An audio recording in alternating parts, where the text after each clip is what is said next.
Come in, Madame d'Alembert, come in. Are you all right? No, but a little shaken. Will you join me in a glass of wine, Madame? Oh, no, thank you, monsieur. I have it. The 2 million francs. This will be the first time in the history of the Third Republic that a premier of France has drunk in a tavern with 3 million francs on the table. Sit down, Madame. Monsieur, you haven't changed your mind. No. No, my dear. I'm an old man. I've been 40 years in politics. For 5 years I've been premier. But I've never amassed a personal fortune. I should be very glad to leave my children and my grandchildren 2 million francs. Then you will help Victor become Minister of Justice. You would buy your husband one of the highest offices in France. Why? I worship him. Ah, yes. You would give him the cabinet ministry as a gift, like a jeweled watch or a magnificent ring to wear.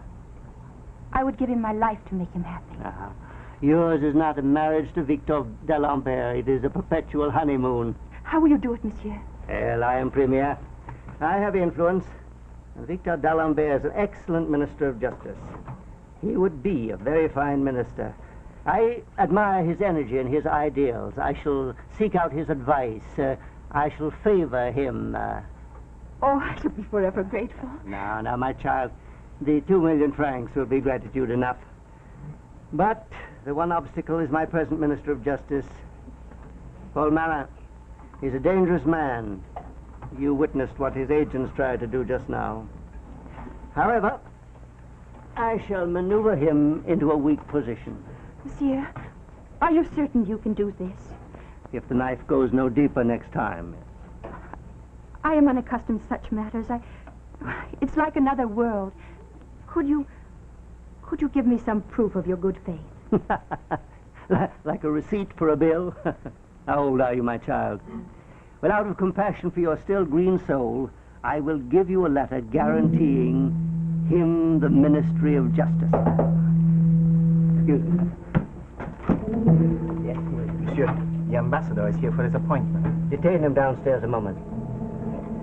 I will give you the letter tomorrow evening, madame, at a little informal party at Paul Marin's. I will see that you get a ticket. Now, if you'll excuse me, madame, business presses.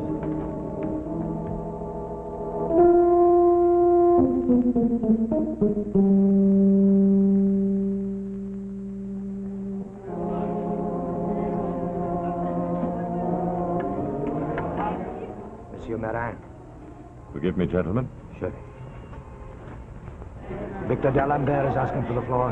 Whatever he says, I'll disagree with, so why listen? Let the debate go on without me. But Premier Marcourt wants all his ministers. He wants the benches filled in the chamber. It's a party matter, the army budget. Oh, Marcourt. I am the Minister of Justice, and justice should be above politics. Besides, I don't like having to listen to Monsieur d'Alembert speak. He's too ambitious. Ah, Madame d'Alembert. Monsieur Marin. A lovely flower comes to the Chamber of Deputies. Charming innocence sits in the galleries. Tell me, madame, why is it you come only when Victor d'Alembert speaks? He is my husband. Oh, yes. Yes, of course. Tell me, child, do you possibly think of him as a cabinet minister? In my place, perhaps? A word of caution, madame, from the Minister of Justice, who sees all, hears all, and tells very little. Love is not enough for political triumphs. It takes experience, too, madame.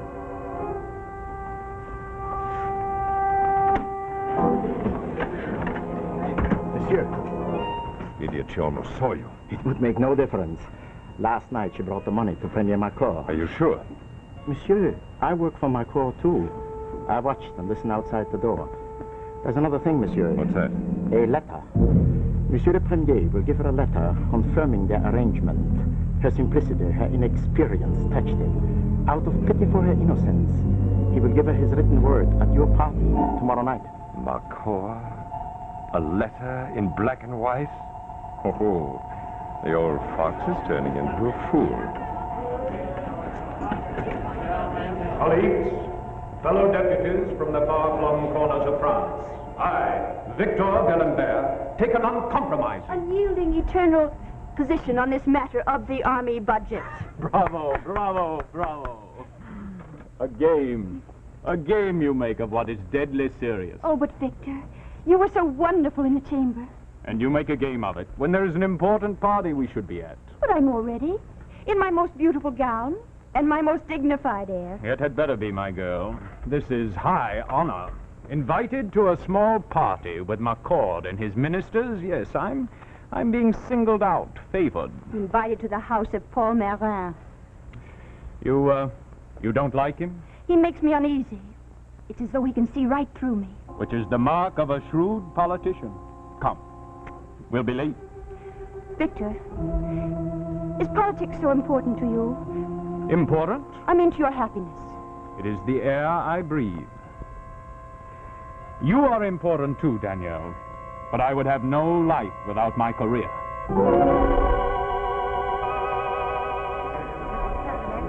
It will carry. The vote in the chamber will be closed, but it will carry.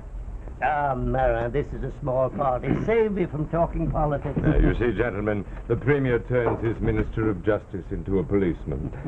Ah, not the police, the executors of justice. You'll excuse me, gentlemen.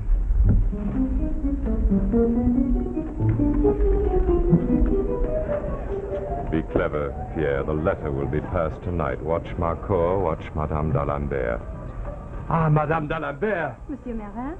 Victor, we're late. Oh, no. We've just begun. You look charming tonight, Madame. Lucky you're a very fortunate man, Pierre. Lucky in your public life, lucky in your private life. Victor, Madame D'Alembert. Dear Victor, come. We will see what the others are doing. I have something for you, madam, which we discussed at our last meeting. Letter? Yes. This covers the subject we spoke of. Put it by carefully. When Victor is Minister of Justice, burned. Are you happy now? You are my good, child? monsieur, good. Say rather, madam, that I am rich. Victor, put it away. Will you join us, monsieur? In a moment. Ah, monsieur. Will you come? I have an idea on the army budget. Will you hear it? I should be very glad to. Excuse me, madam. Politics. Ah, everyone deserts you, eh, madame? Here. Some champagne, madame. Yes, thank you, monsieur. It must be quite exciting, eh, madame, to be here among the greats of France. Drink, madame, drink. Monsieur Chauvenet. Monsieur Marin. Monsieur Marin. Madame? The letter. Letter? It was in the bowl. You were near it. Give it back. I have committed an act of rudeness, is that it? Give it back, monsieur. Stop acting like a child. You conspired to force me out of the cabinet. Do you think I'd agree to that merely out of politeness? I will tell everyone that you stole it. By all means, tell them. And so will I. Indeed, I must. This scrap of paper gives me power and influence. Imagine the Premier of France caught in a blatant, crude attempt at bribery, and Victor D'Alembert, the rising young hope involved. Victor D'Alembert, who now will go to the limbo of French politics where he belongs, and it's his wife, his charming wife, who gives me the weapon with which to crush him. Yes, of course. Will you excuse me, monsieur? Daniel, it goes famously. They praise my idea. They speak as though our future is assured. Splendid, Victor. Madame, I must congratulate you on your husband's brilliant idea. Victor, will you get me some champagne, please? Monsieur, the letter. What? Marin has it. Madame? Monsieur.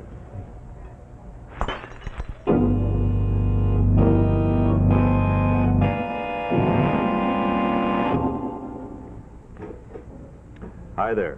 This is Rex Marshall speaking for Autolite. We'll get back to our suspense story, the Purloined letter, in just a moment. Now, while we take a brief intermission, I'd like to show you one of our little Autolite cartoons. This little story concerns a fellow named Charles the chef, who was known far and wide for his culinary creations, particularly his wedding cakes. Well, this one was one of his finest, so Charles was delivering it himself, driving very, very carefully. But all of a sudden, Charles' car began to jump like a jinx jitney. Oh, that's terrible. The bride and groom were terribly upset, and Charles the chef was fit to be fried. Well, I hope your car isn't bad enough to ever break up a wedding, but maybe it isn't giving you exactly the smooth kind of a ride that you'd prefer. So let me remind you that if your spark plugs aren't functioning properly, and if they're worn out, like this one, well, that may be the reason. But you know, when your spark plugs are right, you'll get quicker starts and smoother riding every single time. So that's why it's such a smart thing to pay a visit to your Autolite spark plug dealer. You see, he'll be ready to check your spark plugs with this exclusive Autolite plug check indicator. Now, simply by matching the appearance of your spark plugs with this handy indicator, you and your dealer can tell in a jiffy if they're right for the kind of driving that you do. Well, if cleaning or adjustments are needed, he has the proved Autolite spark plug cleaner and all the latest information on how to do the job quickly and efficiently. Now, if replacements are required, he'll recommend the proper type of ignition-engineered Autolite spark plug best suited to give your car smoother performance, quick starts, and gas savings. You know, all Autolite spark plugs are ignition-engineered by the same Autolite engineers who designed the coil, the battery, the distributor, the generator, and all the other important parts of the complete ignition systems which are used as original factory equipment on many leading makes of our finest cars and trucks. So that's why ignition-engineered Autolite spark plugs are tops in quality and tops in performance. Visit your Autolite spark plug dealer. Easy to find them. Just look for this sign, or simply call Western Union by number and ask for operator 25. Without obligation, she'll tell you the name of the nearest dealer where you can get ignition-engineered Autolite spark plugs. So pay him a visit soon, won't you? Because remember, from bumper to tail light, you're always right with Autolite.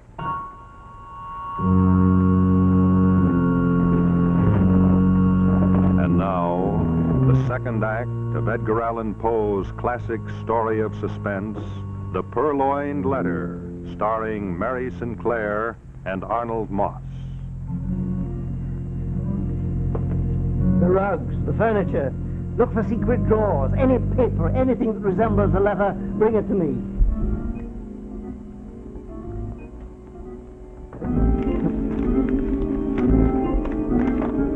Bills, notes, a notice from his tailor that money is due. Well, any sign of anything, any clue? It must be here, the other room. The fireplace. The candlesticks, are they hollow?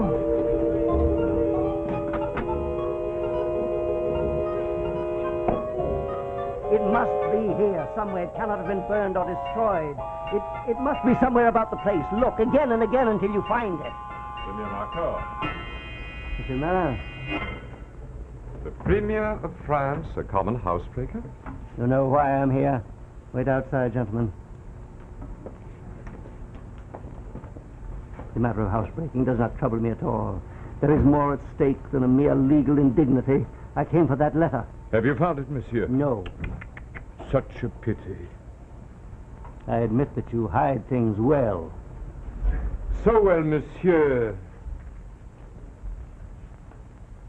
that you will never find it. And yet I can produce it at any time that I wish. A trick of magic, huh? You're full of tricks, Monsieur Marin. Well, state your price. Price? Your prize for the letter, for not making it public. State your prize. The political execution of the overambitious Victor d'Alembert. I will no longer favor Victor d'Alembert. Favor? You will drive him out of the political limelight, out of the party. He is to be nothing. I dictate the terms, monsieur, or I make the letter public, and you will have a shattering scandal in your old age. Monsieur Marat, I accept your terms. You will destroy the letter, then. That, monsieur, is the first of my requests. Afterwards, there will be others. Power, monsieur, cannot be hurried.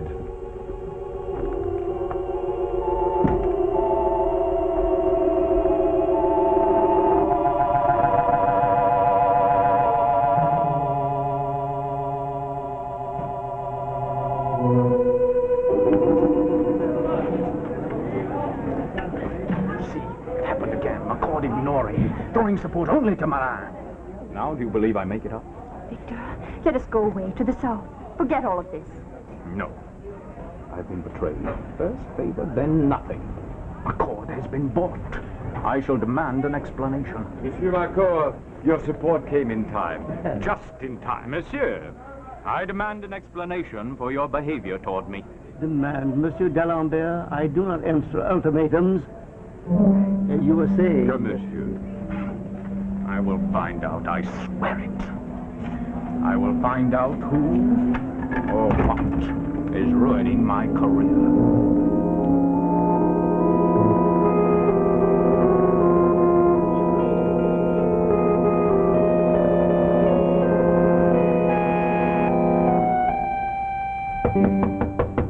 See who it is.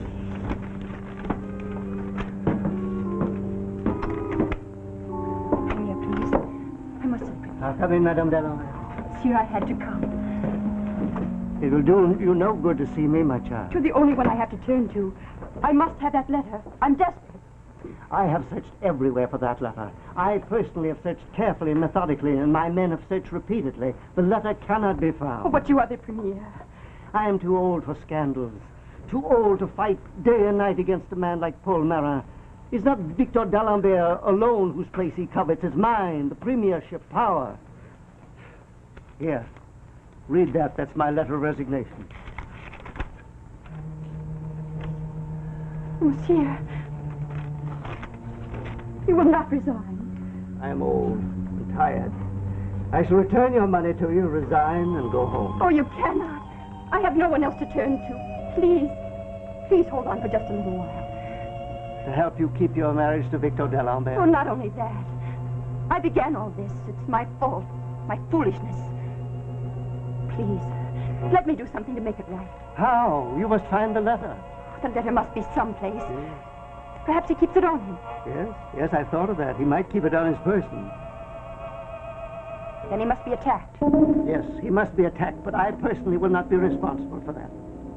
Then I will. Good. If you have that much courage, go downstairs. You will find men down there. For a consideration, they will obey your instructions. Thank you, monsieur.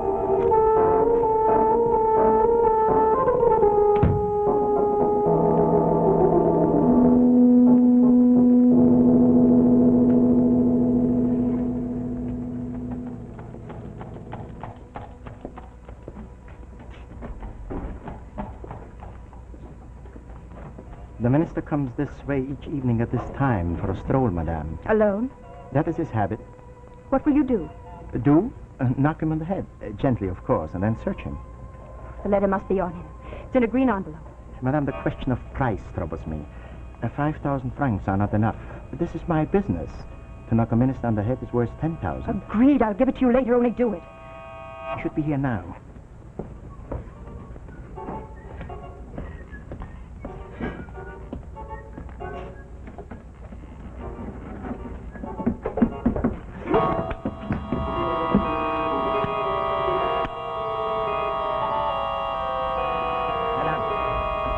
No letter on him at all.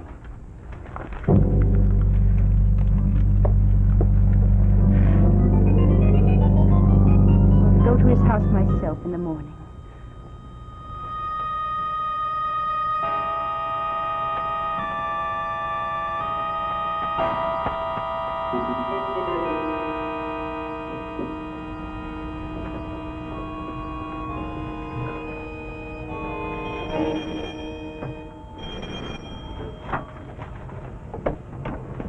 Madame D'Alembert.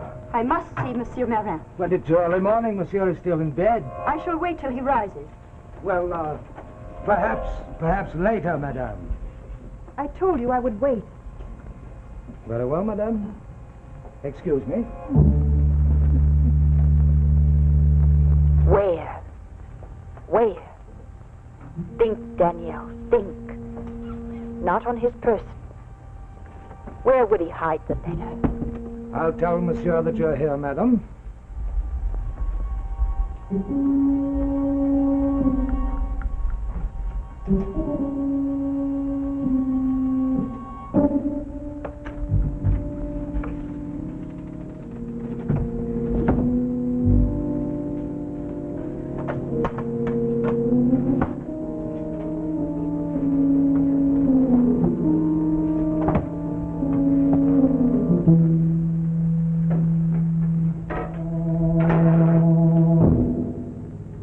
Obvious places where no one would think to look.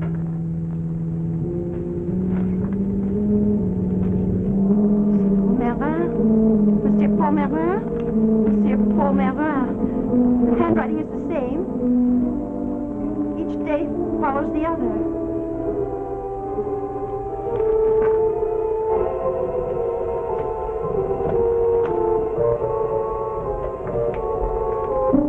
Handwriting is the same.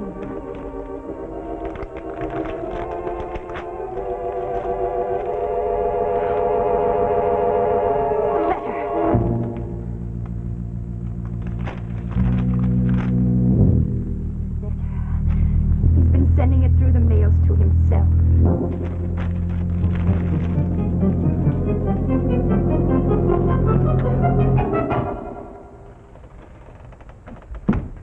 Are you in a hurry, madame?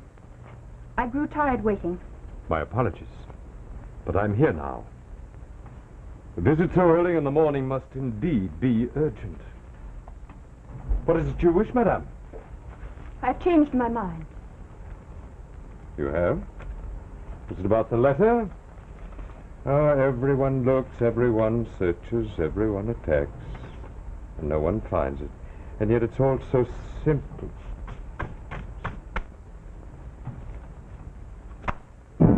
Pierre! Monsieur? Yes, monsieur? The mail, the thing I was expecting is missing. Where is it? Well, I put it on the desk with the others, monsieur. Thank you, Pierre. Perhaps Madame is interested in my mail. Should I have been, monsieur? Excuse me. One moment. Perhaps it has fallen. Near this side of the desk, perhaps. Or under the chair. We shall see if it has fallen. Or perhaps it's flown away.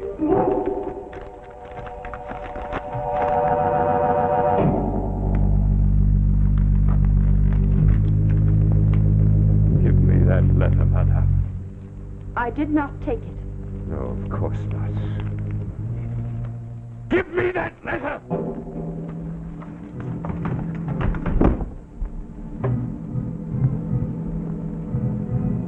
Perhaps you don't understand, madame. That letter is more important to me than Madame d'Alembert. I would have no compunction about killing you to get it. Your corpse might look quite attractive floating in the Seine. Give me that letter! I will never, Monsieur Morin. My agents told me this morning that Mrs. d'Alembert had entered the house. Seize him. In that fireplace lie the ashes of your past and your future, Paul Morin.